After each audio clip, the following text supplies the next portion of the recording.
இந்த எலியாவின் ஆவியில 2 மடங்கு பெற்றவன் எப்படி இருந்தான்? எலியாவின் ஆவி அவன் மேல இருந்ததுனால வெகு பக்தி வைராக்கியமாய் வாழ்வதற்கு கர்த்தர் எலியாவுக்கு பலன் கொடுத்தார். இப்ப இதே இன்னும் கொஞ்சம் கூடுச்சுன்னா எப்படி இருக்கும்? எலியாவினுடைய இரட்டத்தனையான ஆவியை பெற்றவன் யாரு? எலிசா. அப்ப இவன் எப்படி வாழ்ந்திருக்கிறான்? இவன் தன்னுடைய நாட்களிலே, எலிசாவின் ஜீவியத்தை குறித்து உங்களுக்கு நல்லா தெரியும். எலிசா பிறந்த வீடு எப்படிப்பட்ட வீடு? ஒரு விவசாயியின் வீடு.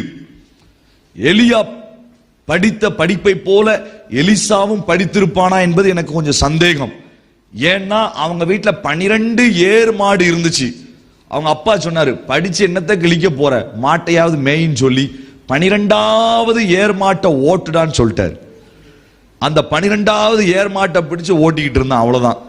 அவனுக்கு எத்தனை படிச்சிருந்தான், என்ன செஞ்சான், அவனை எந்த அளவுக்கு மதித்தார்கள், இதெல்லாம் ஒன்னும் சொல்லப்படல.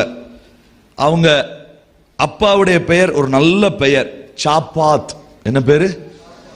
சாப்பாத்தின் குமாரன். சப்பாத்தின் குமாரன் வாசிராதீங்க, சாப்பாத்தின் குமாரன் அவங்க அப்பா பேரு. அப்பா பேரை சொல்லிதான் அவனை இன்ட்ரடியூஸ் பண்ணது பைபிள். அங்க ஒரு விவசாய குடும்பத்திலே பிறந்தவன். அவனுக்குள்ள ஏராளமான கனவுகள், காரியங்கள். இதனுடைய அடுத்த படிக்கு நான் போக முடியுமா?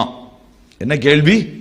இதனுடைய அடுத்த நிலைமைக்கு நான் போக முடியுமா? இன்றைக்கு காலையில் ஆண்டவர் சிலரோடு கூட தெளிவாய் பேச விரும்புகிறார். இந்த வருடத்திலே, வருகிற வருடத்திலே அடுத்த படிக்கு கர்த்தர் உங்களை தூக்க விரும்புகிறார். பக்கத்துல கைப்பிடிச்சு சொல்லுங்க, நெக்ஸ்ட் ஸ்டெப் வருது பிரதர். ஹல்லேலூயா. அடுத்த படிக்கு மேல போகணும்னு ஆசை உள்ளுக்குள்ள, அடுத்த படிக்கு போகணும்னு ஜெபம், அடுத்த படிக்கு போகணும்னு தன்னை காத்து கொள்ளுகிற காரியம். அப்பா அம்மா சொன்னா கீழ்ப்படியணும், உடனே கீழ்ப்படிறான். இன்னைக்கு நம்ம பிள்ளைங்களை கீழ்ப்படிய வைக்கிறது தான் பெரிய கஷ்டமா இருக்கு. சமீபத்தில் என்னுடைய பையன் படிக்கக்கூடிய ஸ்கூலுக்கு போயிருந்தேன். அந்த டீச்சர் சொன்னாங்க, பிள்ளைங்களுக்கு முழு ஆண்டு பரீட்சை வருகிறது, எனக்காக ஜெபியுங்கள். என்ன டீச்சர், வர வர பசங்களுக்கு தானே ஜெபிக்க சொல்வாங்க அப்படின்னு. இல்ல பிரதர், இவன் எழுதுறதெல்லாம் நான் திருத்த வேண்டி இருக்குது. அதுவாது பரவாயில்ல, 10th எக்ஸாம்ல கவர்மெண்ட் ஸ்கூல்ல எத்தனை பேர் ஃபெயில் ஆகுறாங்களோ அத்தனையா அவருடைய சேலரி குறைக்கப்படுமா. இந்த ரூல் எனக்கு தெரியாது, ரொம்ப ஆச்சரியமா இருந்தது. அப்ப நான் கேட்டேன், கல்வி அமைச்சருடைய சேலரியும் குறைப்பாங்களா? அது குறைக்க மாட்டாங்க. அப்ப டீச்சர் கவர்மெண்ட் ஸ்கூல்ல ஃபெயில் ஆனா, 5 பேர் ஃபெயில் ஆனா, 10 பேர் ஃபெயில் ஆனா பெர்சன்டேஜ் வச்சிருக்காங்க. அவங்க சொன்னாங்க, இருக்கிறதே சம்பளத்தை இங்க செலவழிப்பதற்கு ஏராளமான செலவு, வீட்டில் முடியல, தயவு செய்து நீங்க பரீட்சை வருது, என் பிள்ளைங்களெல்லாம் பாஸ் பண்ணிடணும். டீச்சரை ஜெபிக்க வைக்கிறதுக்கு கல்வி அமைச்சர் மூலமா சட்டம் போட வேண்டியிருக்கு. அவ்வளவு அழுத்தமான ஒரு சூழ்நிலை. ஒரு சாதாரண சின்ன நிலைமையில பெற்றோர்கள் சொல்லுவதற்கு கூட பிள்ளைங்க இந்த நாட்களில் கீழ்ப்படுகிறது இல்லை. அழகான ஸ்கிட்ல அன்னைக்கு நடிச்சு காமிச்சாங்க, எப்படி பிள்ளைகளை கண்ட்ரோல் பண்ணுவது கடினமா இருக்கிறது, பிள்ளைகளை வளர்ப்பது இந்த நாட்களில் குதிரை கொம்புன்ற மாதிரி சொல்லுவாங்களே, அந்த அளவிற்கு அது ஆகிவிட்டது. ஏராளமான நெருக்கங்கள்.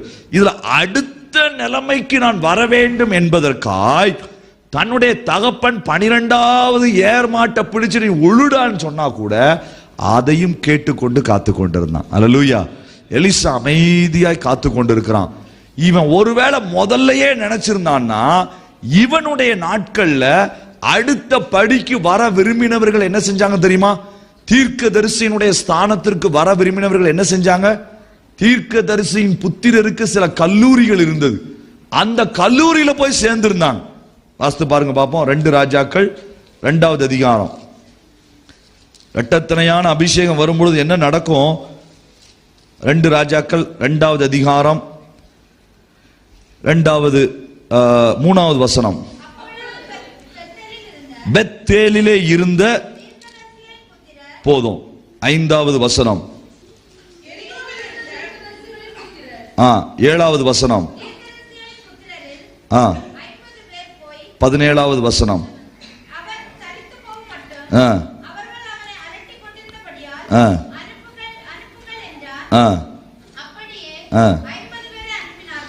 தீர்க்கதரிசிகளின் புத்திரர்களுக்குன்னே ஒரு காலேஜ் இருந்தது. எலியா ப்ரொஃபசர் மாதிரி அப்பப்போ போய் டீச்சிங் எடுத்துட்டு வந்திருப்பாருன்னு நினைக்கிறேன். அவங்க அங்க இருந்தாங்க. 50 பேர் 50 பேர் 50 பேர். அடுத்த நிலைமைக்கு வர வேண்டும், அடுத்த நிலைமைக்கு வர வேண்டும். ஆனா எலிசா, அவனுக்கு அதுக்கும் வாய்ப்பு இல்லை. உள்ளுக்குள்ள வாஞ்ச, உள்ளுக்குள்ள ஒரு எண்ணம் வந்து கொண்டே இருக்கிறது.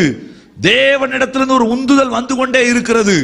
உள்ளான மனதிலும் ஒரு பெரிய போராட்டத்தோட காத்து கொண்டே இருக்கிறான். இந்த உழுகிற இடத்துல இருந்து அடுத்த நிலைமை எப்போ ஆண்டவரே? 12 பேரோட நானும் ஒரு ஆளா நின்றுகிட்டு இருக்கிறேன். எங்க அப்பா சொன்னதால அது கீழ்ப்படுகிறேன். ஆனால் அடுத்த நிலைமை எனக்கு வேண்டும். I have to come to the next step. சங்கீதக்காரன் அழகா ஜெபிக்கிறான், நான் எட்டாத உயரத்திற்கு என்னை தூக்கி விடும் ஆண்டவரே. ஹல்லேலூயா.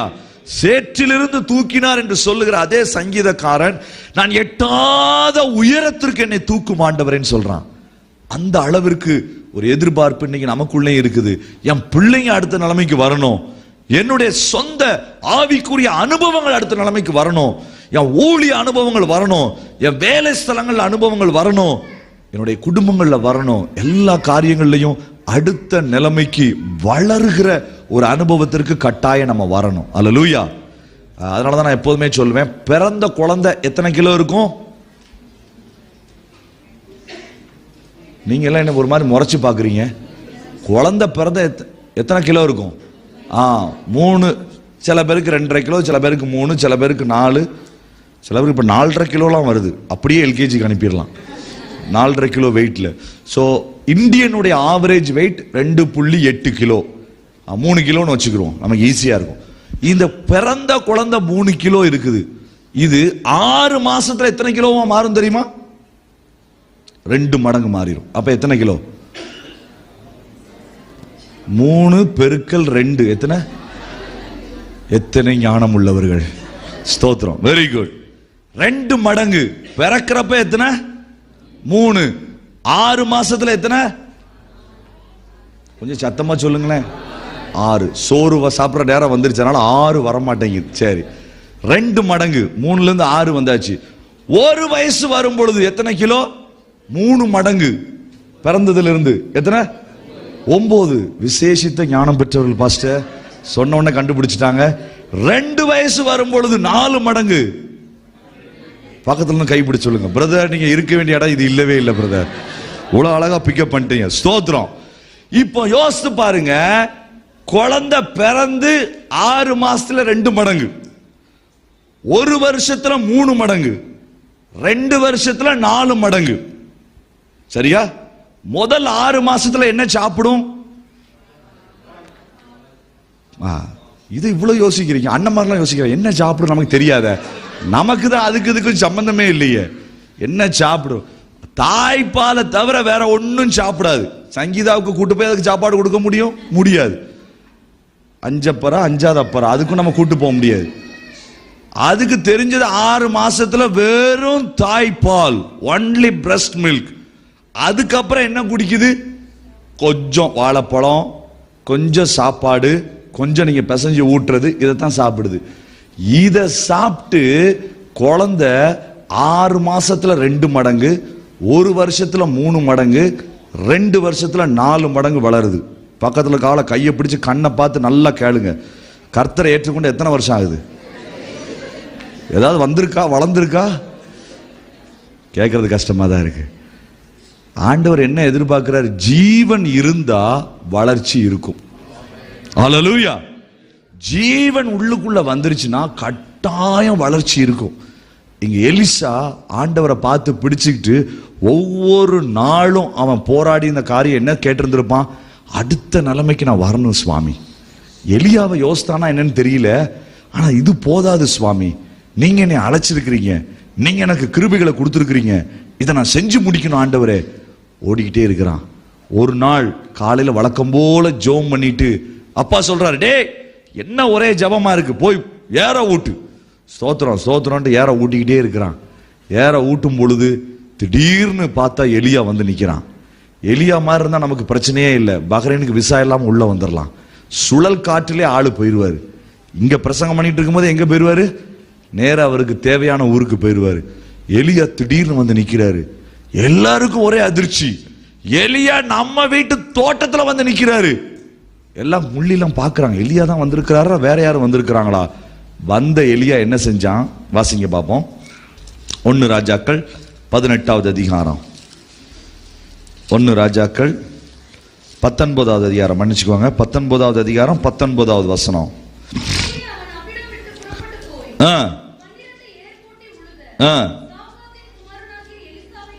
எலிசாவை கண்டான். 12ஆம் ஏரை கம்பெனி ஓட்டி கொண்டிருந்தான். கம்பெனியிலே வேலை செய்து கொண்டிருந்தான். ஹாஸ்பிட்டலிலே வேலை செய்து கொண்டிருந்தான். வேலை ஸ்தலத்திலே நின்று கொண்டு தனக்கு கிடைத்த காரியங்களிலே அடுத்த படி வேலை, எந்த வேலை தேவன் உயர்வு வரும் வேலை எது என்று அவன் காத்து கொண்டிருக்கும் பொழுது எங்க போனா? இருக்கும் இடம் மட்டும் எலியாவை கர்த்தர் அனுப்பினார். அவ்வளவுதான். ஏது தேவையோ அபிஷேகத்திற்கு அடையாளமா என்னத்தை போட்டான்? சால்வையை போட்டான். இந்த சால்வையை போட்ட பிறகு கிட்டத்தட்ட 2 ராஜாக்கள் 2வது அதிகாரத்தில் அவன் மேலே எடுத்துக்கொள்ளப்படும் நாள் வரைக்கும் அவனுக்கு இரட்டத்தையான அபிஷேகம் கிடைச்சதா? கிடைக்கல. சால்வையை போட்டாச்சு. இப்போ அவன் மேல எடுத்துக்கொள்ளப்படுகிற நாள் வரைக்கும் எலியாவோட இருக்கிறான். வரலாறு சொல்லுது 8 வருஷம் அவன் கூட இருந்தான். எத்தனை வருஷம்? பக்கத்துல கைப்பிடி சொல்லுங்க. 8 வருஷம் பொறுமையா இருந்தான். அப்ப தினந்தோறும் எலியாவை பார்த்துக்கிட்டே இருந்தான். இந்த ஆளு எப்படி செய்யறாரு? இவருக்குள்ள என்ன இருக்குது? இவருக்குள்ள என்ன லைஃப்ல முக்கியமான காரியம்? அதனாலதான் கண்டுபிடிச்சிட்டான்.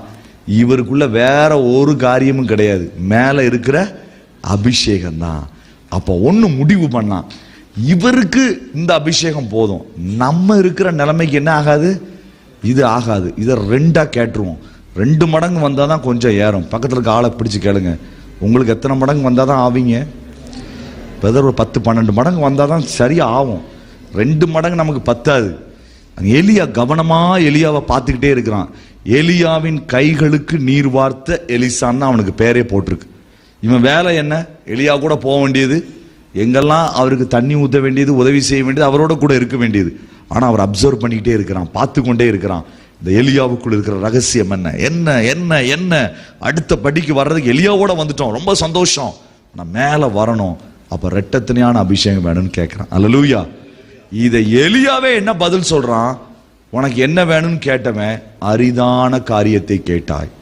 ஒரு முறை என் ஃப்ரெண்டு வீட்டுக்கு போயிருந்தேன். சின்ன பிள்ளை இருந்தா, சும்மா அவட்ட கேட்போம், பெருசா என்ன தெரிஞ்சிட போது. குட்டி பாப்பாவுக்கு அங்கிள் என்ன கிஃப்ட் வாங்கிட்டு வரணும் அடுத்த முறை? அவ சிரிச்சுக்கிட்டே சொன்னான், ஒரு ஐபாடு மட்டும் வாங்கிட்டு வாங்க. அவளை பார்த்து அந்த பதில தான் சொன்னேன், அரிதான காரியத்தை கேட்டாய். நான் நினைச்சேன் ஒரு சின்ன பொம்மை கேட்பா, இது கேட்பான்னு சொல்லி. அதுல இருந்து இந்த கேள்வி யார்ட்டையும் கேட்கறது இல்லை. உனக்கு என்ன வேணும்னு கேட்டோன்னா யோசிக்கவே இல்லை, ஒரு ஐபாடு மட்டும் போதும் அங்கிள், அரிதான காரியத்தை கேட்ட. எலியா சொன்னா, ரெட்டத்தனையான அபிஷேகத்தை இப்ப கேட்கிறியடா, இதை நான் எப்படா கொடுக்க முடியாது, 2 மடங்கு வேணும்னு கேட்கிறிய. சால்வையத்தான் தூக்கி போட்டுட்டேனே, உன் மேல இருக்கிற அபிஷேகம் போதும்னு கேட்டிருக்கலாமே. ஆனா எலிசா சொன்னா, ரெட்டத்தனையான அபிஷேகம் வேணும். இப்ப ரெட்டத்தனையான அபிஷேகம் அவன் மேல வந்துருச்சு. வந்தது நிமித்தம் அவன் செய்த காரியம் என்ன? ரெட்டத்தனையான அபிஷேகத்தை பெற்றுக்கொண்ட எலிசா செய்த காரியம் என்ன? கிட்டத்தட்ட 10 காரியங்களுக்கு மேல நீங்க அவனுடைய லைஃப்ல நீங்க பார்க்க முடியும். ஆனா முக்கியமான ஒரு காரியத்தை அவன் உங்களுக்காகவும் எனக்காகவும் வேதம் நன்றாக எழுதி வைத்திருக்கிறது. திருப்புங்க பார்ப்போம். 2 ராஜாக்களினுடைய புஸ்தகம், 2 ராஜாக்களினுடைய புஸ்தகம் 4வது அதிகாரம். 2 ராஜாக்களின் புஸ்தகம் 6வது அதிகாரம், மன்னிச்சுக்கோங்க, 6வது அதிகாரம் 1வது வசனத்திலிருந்து கிட்டத்தட்ட 7வது வசனம் வரைக்கும் அந்த வசனம் எழுதப்பட்டிருக்கிறது. அங்கே இடத்தை விரிவாக்குவதற்கு கோடாரியை எடுத்துக்கொண்டு போய் வெட்ட போகிறார்கள். அந்த கோடாரியை வெட்டும் பொழுது அதனுடைய இரும்பு தவறி விழுந்து எங்க விழுது? தண்ணிக்குள்ள விழுகுது. உடனே அவன் அழுகிறான், ஐயோ இதை நான் தொலைச்சிட்டேனேன்னு சொல்றான். உடனே தேவனுடைய மனுஷன், 6வது வசனம் வாசிங்க பார்ப்போம்.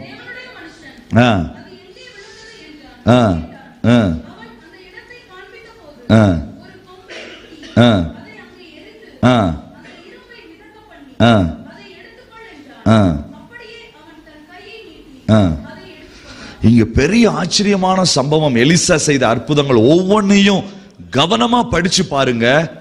வாழ்க்கையில நெருக்குண்டவனுக்கு, துரத்துண்டவனுக்கு, ஒதுக்கப்பட்டவனுக்கு, அடிபட்டவனுக்கு இரக்கம் செய்வதில் அவன் குறையவே இல்லை.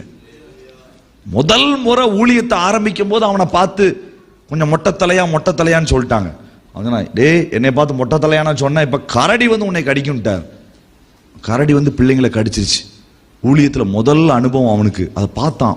ஓ, அப்ப நான் சொல்ற எல்லாத்தையும் கர்த்தர் செஞ்சிடறாரு, இனி நான் அதை செய்யக்கூடாதுன்னு சொல்லி எல்லா அவனுடைய அற்புதத்தை நீங்க பார்த்தீங்கன்னா அவன் காண்பிக்கிற இரக்கத்தை பெற்றுக்கொள்ள முடியும். அதனாலதான் நாகமான் குஷ்டத்தோட வந்து நிக்கிறான். நீ சீரிய தேசத்தான் அல்லவா, இஸ்ரவேலை அழுத்துகிறவன் அல்லவா, நீ இஸ்ரவேலை கலங்க பண்ணுகிறவன் அல்லவா, உனக்கு கர்த்தர் தந்த வியாதி இது சரி செய்ய முடியாது என்று சொல்லி அனுப்பி இருக்க கூடும். ஆனா அழகா சொன்னா, நீ போ, உனக்கு அது சரியா. தைரியமா சொல்றான். குஷ்ட ரோகம் வேதத்திலே குணமாக்கப்பட்டதாய் சரித்திரமே கிடையாது. எலிசா தைரியமாய் சொல்லுகிறான், இது உனக்கு குணமாகும் என்று சொல்லி இரக்கம் காண்பிக்கிறவனாய். பக்கத்துல கைப்பிடிச்சு சொல்லுங்க, நீங்க கிருபையை பெற்றுக்கொள்ளணும்னா கிருபையை காண்பிக்கணும்.